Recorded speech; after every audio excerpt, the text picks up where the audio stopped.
그 고린도 교회가 속해 있는 고린도 도시의 문화는 사도 바울과 조금 거리가 멀었습니다. 이 고린도 교회에서, 고린도 도시에서 사람들이 생각할 때 좋은 인재는 자기가 무엇을 잘하는지를 잘 설명할 수 있는 사람, 자기에 대해서 자랑할 수 있는 사람, 자기를 과시할 수 있는 사람이 좋은 인재라고 생각했습니다. 그러니까 자기를 잘 표현해 낼 줄 아는 자신감 있는 사람이 고린도에서는 좋은 인재고 좋은 리더였습니다. 그런데 사도 바울은 그렇지 못했습니다. 사도 바울은 내가 하나님 앞에서는 너무나 부족한 종, 작은 사람 중에 작은 사람이라고 자신을 깎아내렸고, 심지어 사도 바울은 사례비도 제대로 받지 않고 천막을 만들어 자신의 생계를 유지하며 복음을 전했습니다. 물론 사도 바울은 교회에 조금 피해를 주지 않으려고, 교회 성도들에게 부담을 주지 않으려고 그렇게 천막을 만들어 자비량으로 선교를 한 것이지만, 고린도 교회 그리고 고린도 사람들의 눈에는 저 사도 바울이 조금 부족한 사람이다, 조금 연약한 사람이다 라고 하는 인상을 주었습니다. 더군다나 이 사도 바울은 글보다 말을 잘하는 사람이 아니었습니다. 당시에는 웅변하는 사람, 그리고 말을 잘하는 사람이 좋은 인재라고 인정받았는데, 사도 바울은 글에 비해서는 말이 조금 어눌했던 사람이었습니다. 그러니 이런 사도 바울을 보면서 고린도 문화 가운데 사도 바울은 리더감이 아니야 라고 하는 생각을 하는 사람들이 있었고, 그 중에 사도 바울이 리더감이 아니다라고 하는 생각을 가지고 있는 사람들에게 유대인 가운데 거짓 사도들이 등장해서 사도 바울은 사도라고 하기에는 부족한 사람이다, 사도 바울은 하나님의 사람이라고 하기에는 부족하다라고 하는 이야기를 했습니다. 저기 사도 바울을 한번 봐라. 좋은 옷도 입지 않고, 사도 바울이 지금 자비량으로 선교한다고 하는데, 사도 바울이 그 자비량 선교를 한다고 하는 일을 봐라. 천막 만드는 일 하지 않냐. 그 천막 만드는 일은 누가 하는 일이냐? 노예가 하는 일 아니냐. 저 노예가 하는 일을 해서 생계를 유지하는 사도 바울은 진짜 사도와는 거리가 멀다. 그리고 그 사도 바울은 그런 거리가 먼 사도 바울이 전한 복음도 사실은 진짜 복음과는 거리가 멀다라고 하는 이야기로 고린도 교인들의 마음을 흔들어 놓는 거짓 사도들이 등장했습니다. 그래서 그 거짓 사도들의 말로 말미암아, 또 고린도 문화로 말미암아 사도 바울은 자신이 세운 고린도 교회에서 배척당하고 배반당하는 상황 가운데 있었습니다. 그러니까 사도 바울이 배신당하고 배반당하고 사도 바울이 전한 복음이 부인당하는 이런 상황 가운데에서 이 사도 바울은 너무나 억울하고 너무나 안타까운 마음을 가지고 디도라고 하는 제자에게 고린도 교회에 눈물의 편지를 씁니다. 내가 이렇게 복음을 전하는 것은 하나님의 나라를 위함이고, 내가 나를 자랑하지 않음은 내가 나를 자랑하는 것보다 중요한 것이 주님을 자랑하는 것, 우리를 위해서 십자가 지신 그 예수님의 사랑을 자랑하는 것이 하나님 사람의 본분, 사도의 본분이라고 여기기 때문입니다 라고 하는 편지를 씁니다. 그리고 그 눈물의 편지를 디도의 편에 보냅니다. 그런데 그 디도의 편에 보내서 디도로 하여금 고린도 교회 교인들과 사도 바울 간의 오해를 풀고, 그리고 그 사도 바울이 전한 복음이 진짜라고 하는 사실을 이렇게 전하는 편지를 보냈는데, 그 디도에게 편지를 보내고 이제 사도 바울이 기다리는 거예요. 그 편지를 받고 고린도 교회 교인들이 이 마음을 되돌리기를, 회개하기를 바라면서 기다리고 있습니다. 그런데 그렇게 기다리는 중에 어떤 일이 벌어지냐면 12절에 내가 그리스도의 복음을 위하여 드로아의 이름에 주 안에서 문이 내게 열렸으되, 어떤 일이 벌어지냐면 이 사도 바울이 디도에게 편지를 보내고 고린도 교회 교인들에게 오는 답장을 기다리고 있었는데, 기다리는 중에 드로아라고 하는 도시에서 복음을 전할 기회가 생긴 거예요. 평소에 사도 바울 같다라고 한다면 사도 바울은 복음을 전할 기회가 있으면 무조건 복음을 전하는 사람이었습니다. 심지어 돌에 맞아 죽음 직전까지 이르렀을 때에도 다시 일어나서 사도 바울이 했던 첫 번째 행동이 무엇이냐면 성 안에 들어가서 복음 전하는 일을 했습니다.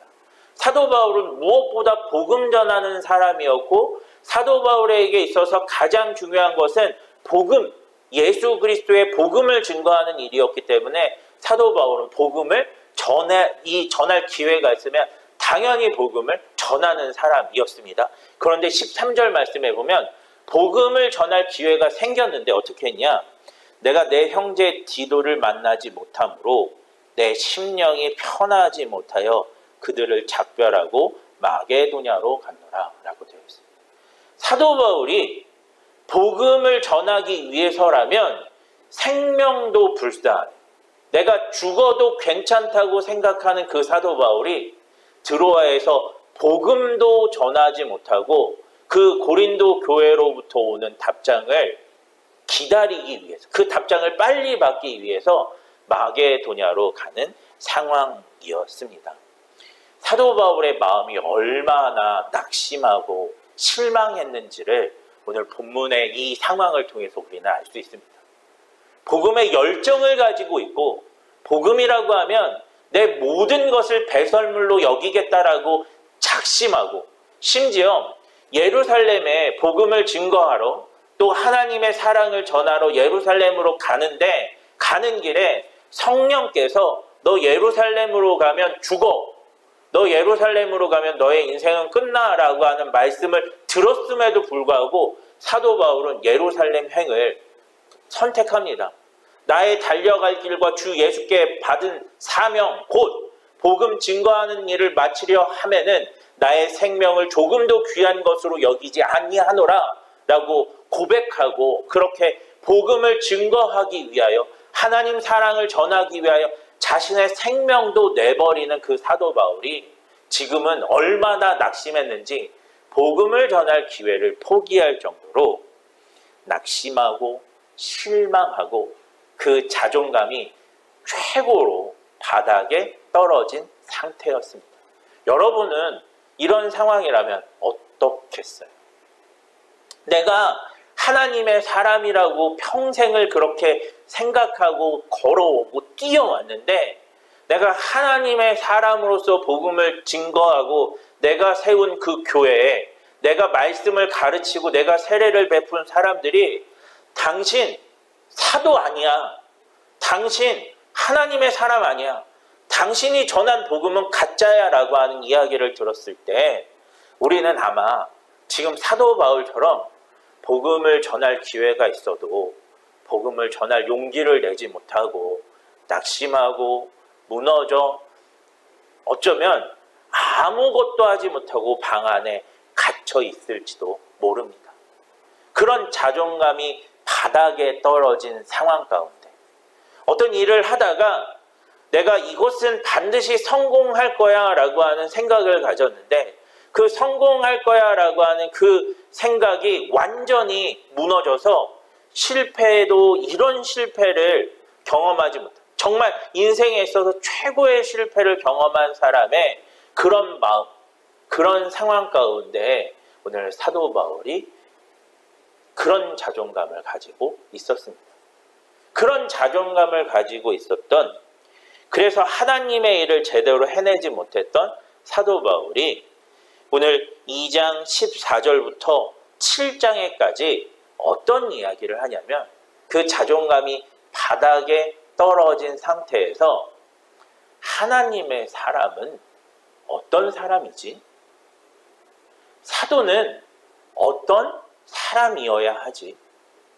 하나님이 나를 보실 때, 지금 사람들은 나를 향해서 사도가 아니라고 그렇게 이야기하는데 하나님은 나를 어떻게 생각하시지? 라고 하는 골방에 들어가서 하나님의 사람을 어떠해야 되는지, 어떤 마음을 가져야 하는지에 대해서 생각하고 쓴 내용이 오늘 우리가 읽은 본문의 말씀 2장 14절부터 시작해서 7장 4절까지 이르는 말씀입니다. 사도 바울은 그런 자존감이 바닥에 떨어진 상황 가운데 내가 나를 보는 나, 사람들이 나를 보는 나가 아니라 하나님이 나를 어떻게 바라보시는지에 대해서 생각합니다. 그리고 그 하나님이 나를 어떻게 바라보시는지에 대해서 한마디로 이렇게 표현합니다. 너는 그리스도의 향기다. 할렐루야. 너는 그리스도의 뭐라고요? 향기라고 그렇게 선언하고 있습니다. 아, 내가 하나님 보실 때에는 내가 그리스도의 향기구나라고 선언하고 있는 거예요. 오늘 저와 여러분을 향해서 자존감이 바닥에 떨어진 성도를 향해서 주님께서 하시는 말씀이 이것입니다. 당신이 어떻게 생각하든지, 사람들이 당신을 어떻게 판단하든지 그것은 중요하지 않소. 하나님이 보실 때 당신은 그리스도의 향기입니다 라고 선언하고 있는 것입니다. 그렇다라고 한다면 이 그리스도의 향기라고 하는 이 말은 도대체 어떤 의미를 가지고 있나요? 오늘 본문의 말씀을 통해서 이 그리스도의 향기가 가지고 있는 두 가지의 의미를 사도 바울이 이야기하고 있습니다. 그 첫 번째 이야기가 14절, 그리스도의 향기의 첫 번째 의미가 14절에 기록되어 있습니다. 같이 한번 읽어보겠습니다. 시작. 항상 우리를 그리스도 안에서 이기게 하시고 우리로 말미암아 각처에서 그리스도를 아는 냄새를 나타내시는 하나님께 감사하노라. 아멘. 이 그리스도의 향기라고 하는 것은요, 무엇을 의미하냐면 이기게 하시는 하나님의 승리를 의미합니다. 할렐루야. 당시에는 로마의 그 장군이 전쟁에서 승리하고 오면 개선 행진을 벌였습니다. 그 마을에서 이 로마의 군인이, 장수가 그 모든 전쟁에서 승리하고 로마의 전리품을 가지고 왔다고, 나라의 영토를 확장하고 로마의 시민들을 보호하고 사람들에게 은혜를 베풀었다라고 하는 것들을 축하하는 개선 행진을 벌였습니다. 그런데 이 개선 행진을 벌일 때 무슨 일이 벌어졌었냐면, 그 개선 행진 가운데 주피터라고 하는 신에게 희생 제물을 드렸습니다. 당시에 이스라엘 백성이 전쟁에 나가서 하나님의 도우심을 받아서 승리했다라고 예배하는 것처럼 로마의 군인들은, 로마의 장군들은 주피터라고 하는 전쟁의 신에게 우리에게 승리를 주셔서 감사합니다라고 하는 희생 제물을 드렸습니다. 그리고 희생 제물을 드리고 동시에 무엇을 했냐면 향을 피웠습니다. 그러니까 개선 행진이 벌어질 때에는 희생 제사와 더불어서 향 냄새가 온 로마 거리에 가득했습니다. 그러면 사람들은 이 향 냄새를 맡고 또 우리가 전쟁에서 승리했구나라고 하는 것들을 알게 된 거예요. 오늘 이 사도 바울이 그리스도의 향기라고 우리를 칭하는 것은 무엇이냐면, 우리가 지금은 전쟁 중에 있지만 사람들이 우리를 통해서 하나님이 이 영적인 전쟁에서 승리하신다라고 하는 사실을, 우리를 통해서, 그 향냄새를 통해서 로마 시민들이 승리함을 아는 것처럼 우리를 통해서 하나님이 승리하심을 안다라는 거예요. 할렐루야. 이거 굉장히 중요한 메시지예요. 지금 사도 바울은 영적인 전쟁 중에 있어요. 그런데 영적인 전쟁 중에 있는 지금 사도 바울이 드로아에서 복음을 전할 기회가 있었는데 복음을 전하지 못하고 있어요. 이 영적인 전쟁에서 승리한 것입니까? 패배한 것입니까? 사실은 패배한 거예요. 복음을 전할 기회가 있었는데 복음을 전하지 못했다라고 하는 것은, 하나님의 일을 할 수 있었는데 하지 못했다라고 하는 것은 사도로서는 굉장히 불명예스러운 일이고요. 사도 바울이 가졌던 그 절망감과 그 실패감과 그 패배감은 진짜 감당할 수가 없는 정도의 것이었습니다.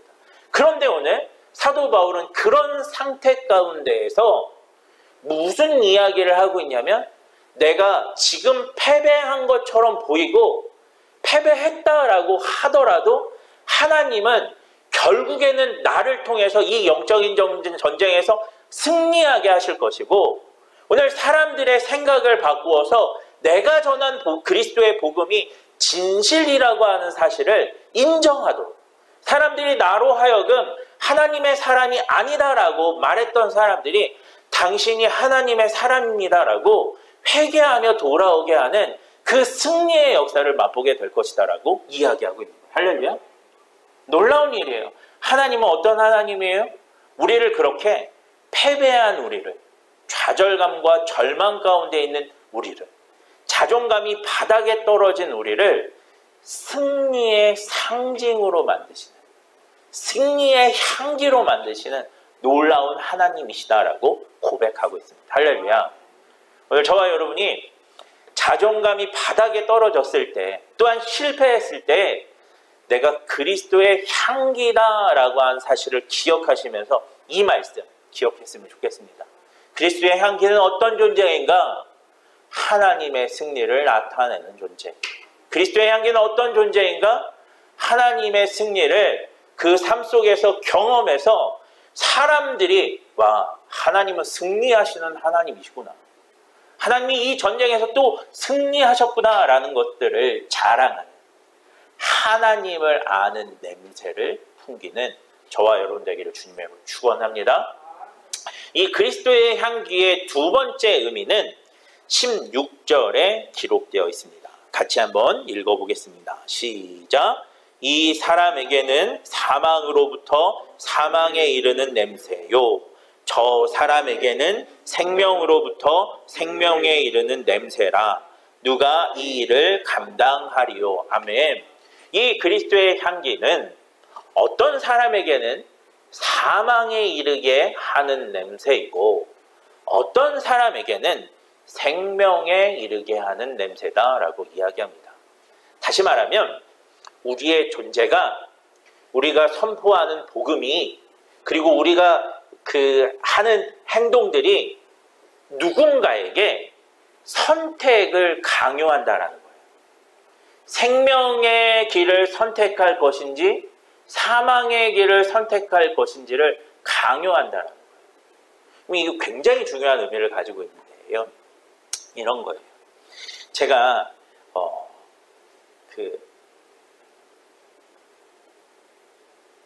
예전에 다리가 많이 아팠습니다. 그리고 다리가 많이 아파서 이 다리를 절고 몸의 균형감이 굉장히 흐트러져 있었습니다. 제가 이렇게 딱 쓰면 오른쪽 다리가 왼쪽 다리에 비해서 상당히 많이 짧았습니다. 그런 이렇게 저의 상황을 봤던 저랑 친한 지인이 있었어요. 저랑 같이 이제 회사 생활을 하는 주경 기자라고 사진팀 기자가 있었는데, 이 사진팀 기자가 저에게 와서 필라테스를 한번 해보라는 거예요. 근데 이 필라테스를 한번 해보라고 얘기를 하는데 어떤 이야기를 하냐면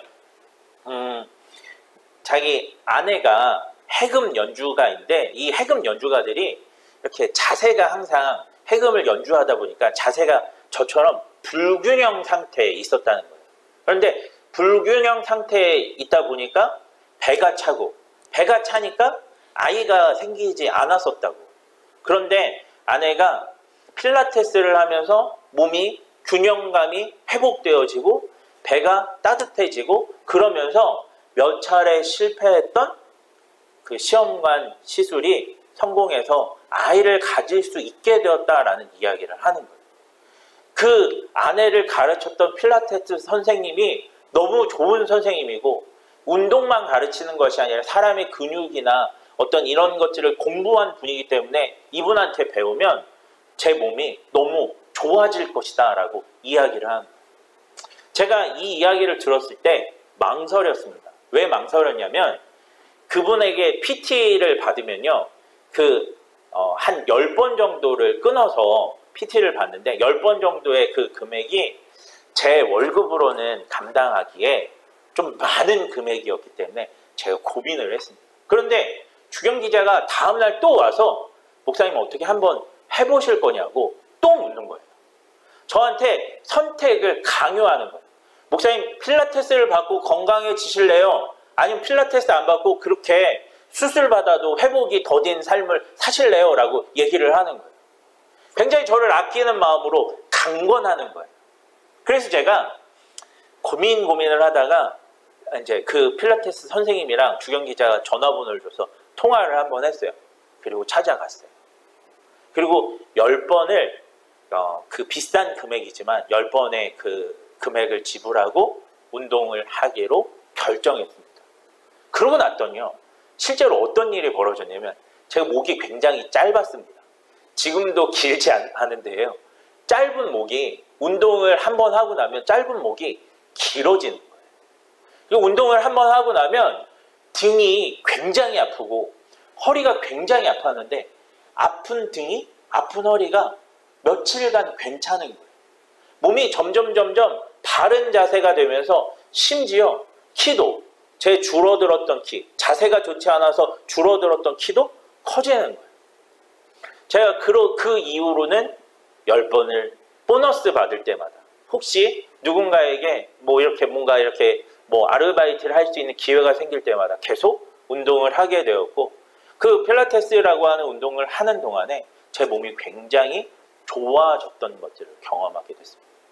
주경 기자가 자기 아내가 이 필라테스를 해서 좋았다라고 하는 괜찮아졌다, 건강해졌다라고 하는 사실을 저에게 선포했을 때에는 그 이야기를 듣는 사람에게 강요하는 거예요. 당신 필라테스하고 건강해질래요? 아니면 필라테스 안 하고 그 모양 그 꼴로 살래요? 라고 강요하는 거예요. 이게 너무 좋다는 사실을 알기 때문에 이걸 했으면 좋겠다라고 강요하고 그리고 이것이 너무 당신에게 필요하다라는 걸 그렇게 강조함으로 이 사람으로 하여금 돈을 써서 운동을 하도록 만든 오늘 그리스도의 향기라고 하는 것이 이거와 동일해요. 예수님을 알지 못했던 삶 가운데 불행했어요.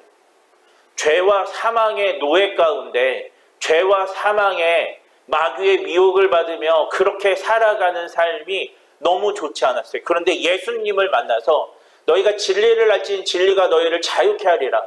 생명과 성령의 법 가운데 거하게 되고 하나님의 사람이 되고 기도할 때 병든 자가 고침받고 죽은 자가 살아나고 하나님의 말씀으로 말미암아 그 삶이 변화되고 가정이 회복되어지고 그 앞날이 하나님의 복과 은혜로 가득 채워지는 것들을 경험하면서 자신의 삶뿐만 아니라 복음을 듣고 영접한 사람들, 예수 그리스도를 영접한 사람들의 삶이 변화되는 것들을 경험한 이 사도 바울은 그리고 그리스도인들은 가만히 있을 수가 없었어요. 그래서 가는 곳마다 예수님을 증거하는 삶을 살았습니다.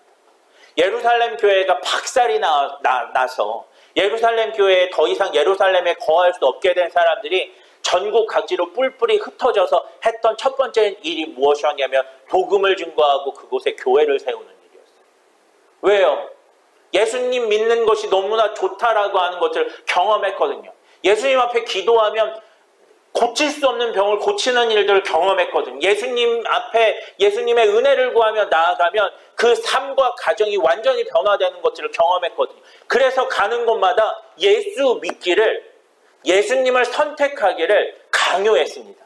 그리고 그 예수님 선택하기를 강요했을 때 사람들은 생명의 이 길을 선택한 거예요. 할렐루야. 그래서요, 로마 3세기 가운데에요, 기독교는 계속해서 박해를 받고 기독교인들은 계속해서 죽임을 당하고 어려움 가운데, 고통 가운데 거하기도 했는데요, 교회는 날마다 부흥하는 역사가 이루어진 거예요. 왜요? 예수님 너무나 좋으니까요. 예수님 믿으면 내가 영원히 죽지 않는 생명을 경험하게 되니까요. 그러니까 이 생명을 전하는 거예요. 너무 좋으니까 내가 사랑하는 친구에게, 내가 사랑하는 가족에게, 내가 사랑하는 이웃에게 복음을 증거하고 그 복음이 날마다 생명력 있게 더하여지고 그 안에 성령의 역사가 힘입는, 그래서 그 복음을 거부하는 사람들에게는 이것이 사망의 길이지만 그 복음의 길을 선택하는 사람들에게는 생명이 주어지는, 오늘 다시 말하면 이 그리스도의 향기라고 하는 것은 무엇이냐? 이 생명을 선택하게 하는 향기라는 거예요. 할렐루야.